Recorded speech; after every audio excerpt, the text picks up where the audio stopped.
Hello guys. Hello, hashtag mga ka-Jepo. So, ito, gawa tayo ng isang electric fan. Ayaw niya umanda. Binaybas na lang natin. Ayan.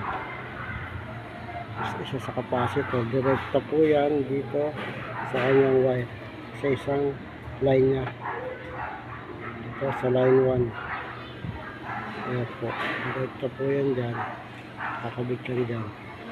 Ayan. Pero pakisaksak mo nga para makita nila yan. Paanda rin po natin ha.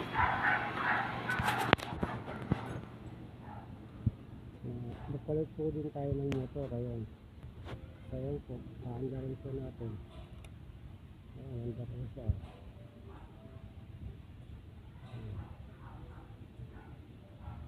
Handa po siya.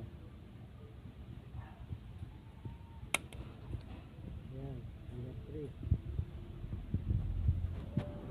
Ito, ang kanyang